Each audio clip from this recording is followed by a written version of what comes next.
Well, Baroness Amos is still with us, I'm pleased to say, and we're also going to be joined in a moment or two by Dizzee Rascal, the well-known rapper and hip-hop artist. Now, Valerie Amos, could it happen in Britain? I think after what happened yesterday in the United States, I'm much more hopeful that it could happen in Britain, because I think a whole generation of young people here in Britain think that it's possible because of what happened in America. Dizzee Rascal, how does it seem to you? It's positive. I think it's positive because he's mixed race as well. So he's an immediate symbol of unity. And I think, you know what, hip-hop played a big part in this as well. I don't think he could have won it without hip-hop. Hip-hop is what encouraged the youth to get involved in voting and making the place better. And he's the first president to embrace it. Sorry to interrupt you, but, I mean, specifically, could you see this happening in Britain? Yeah, in time. You're rather positive. Yeah, man, why not, man? First time for everything, and everything just takes time, man. If you believe, you can achieve, innit? Valerie Amos, there are some people who say that there is a different kind of social dynamic at work in the United States, that it is much more built upon the possibility of achievement. The American dream is founded on the idea of betterment for the individual, despite this long history of racial discrimination.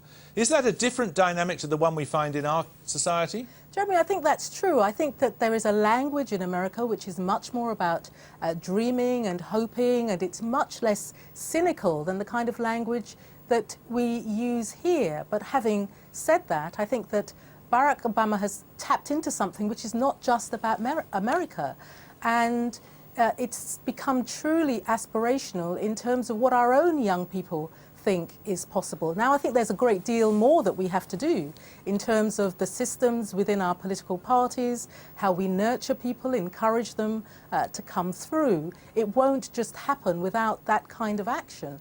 But I do feel much more optimistic today than I would have done 2 days ago. Dizzee Rascal, do you believe in political parties in Britain? Yeah, they exist. I believe in them. I don't know if I care. I mean, I don't know if it makes a difference, but you know what I mean? It is what it is. Politicians are going to say what they say. They might get every now and then the genuine one, innit? But I think people, like as a whole, make the difference. I don't think one person or one party can make the difference. But in the end, you've already told us how excited you feel about the election of a black president. Clearly, an individual does make a difference, or can make a difference, can't they? Yeah, to help boost the morale. But change comes from everybody coming together and making the difference. Valerie Amos, why is it, do you think, that Britain has done so much... Yeah, all right, shoot, go on. I think you need someone who taps into a kind of collective psyche, and that's precisely what Barack Obama has done. You could have a black prime minister in the United Kingdom who taps into that collective psyche, understands the concerns and issues of ordinary people, and that's the thing that makes the difference. Why is it, do you think, Valerie Amos, that we have done in Britain so much better on gender than we have on race? I mean, you look at the number of black cabinet ministers, there have been 3 of you, haven't there? And yet we've had a female prime minister far ahead of many other countries in the world. Because I think that we actually don't like to talk about race. It's a rather interesting thing. Spike Lee said today that race was a kind of integral part of American society. Here in the United Kingdom, it's something that we have kind of kicked under the carpet. We haven't wanted to talk about as a collective issue.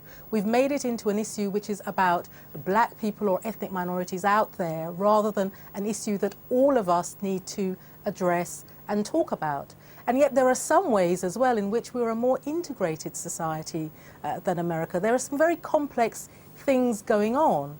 And what I think that we need to do is to have a much more open debate about Britishness. I think in the United States, for example, people are very clear about the fact that they are American.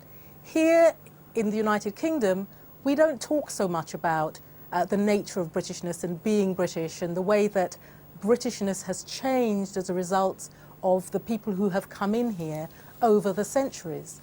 So moving that discussion forward would be one way of taking that. I'm going to interrupt you there just a second or two, Valerie Amos. I'm just going to interrupt you there because I'd like to ask Dizzee Rascal. Mr. Rascal, do you feel yourself to be British? course I'm British, man. You know me. I'm here, man. What's good? I think it don't matter what colour you are, it matters what colour your heart is, man, and your intentions. I think a black man, purple man, Martian man can run the country, whatever, man, as long as he does right by the people. Well, why don't you run for office? See, that's a very good idea. I might have to do that one day still. Dizzee Rascal for Prime Minister, yeah? Sack me. Well, any other lessons that we could learn, Baroness Amos? Well, I do think that we can be less cynical about the way that we discuss politics here. What was amazing in the United States was that so many people came out to vote, that really what Barack Obama tapped into was a kind of politicization of that country, and it would be great to see that here as well. People really engaged, talking about the issues, really wanting to see a difference, and feeling that their engagement would be able to make a difference. Exactly. Barack Obama embraced hip-hop, man. He embraced hip-hop. That's the way he got through to the kids. And there was a more young vote than ever. And it was through hip-hop. OK, thanks very much indeed. Let's go to Chicago now and rejoin Emily. I'm glad you found everyone a new job there.